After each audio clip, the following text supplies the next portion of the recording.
Peace be to you. The greatest untapped reservoir of spiritual power is to be found in the Christian laity. It is mainly through the laity that the church enters into the world.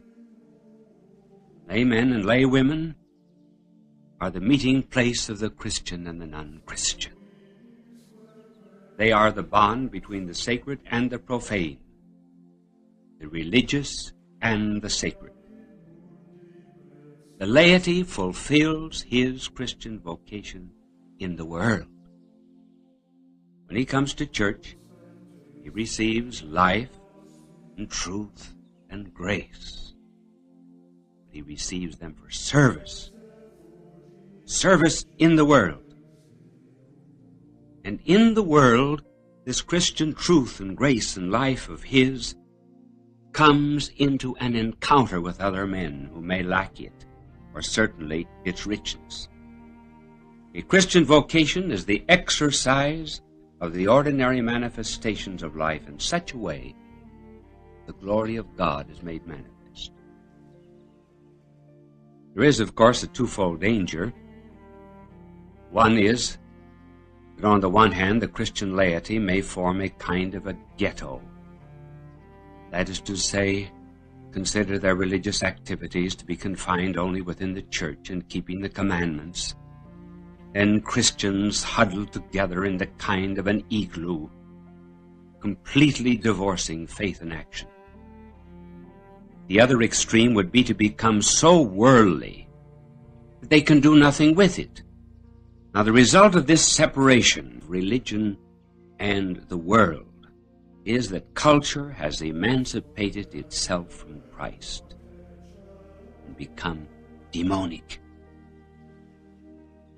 The laity are to be effective. They have to do three things. First of all, they have to be conscious of the fact that they are members of the people of God. They belong to a worshiping community. And then secondly, they must be theologically literate. St. Peter said they should be able to give a reason for the faith that is in them. And then thirdly, they must communicate with the world as Christians. As Christians. They are involved with the world. As John Donne so beautifully put it,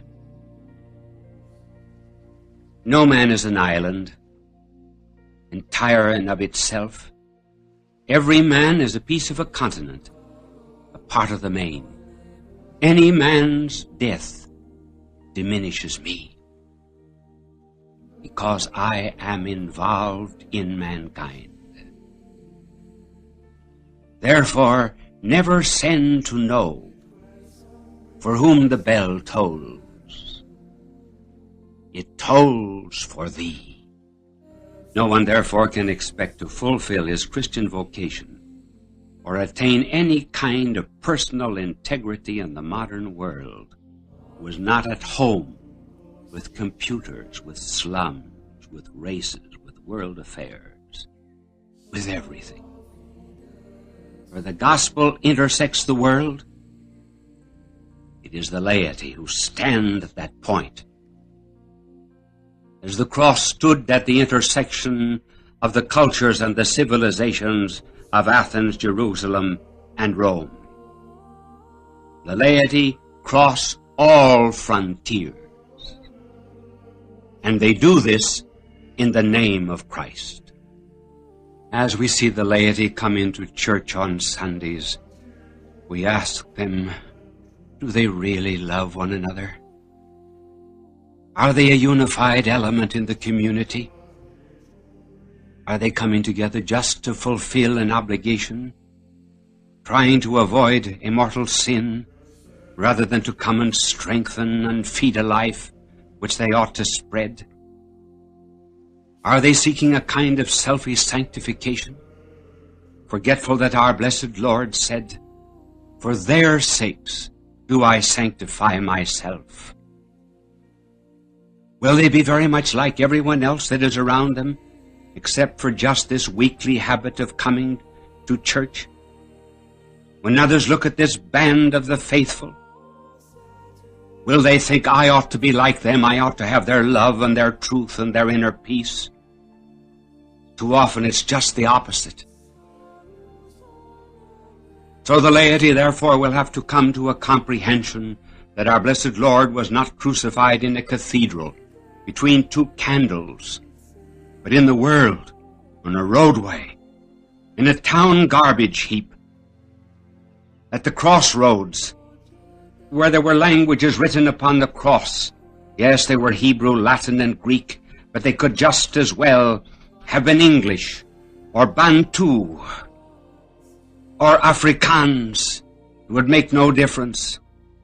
He placed himself at the very center of the world, in the midst of smut and thieves and soldiers and gamblers, and he was there to extend pardon to them.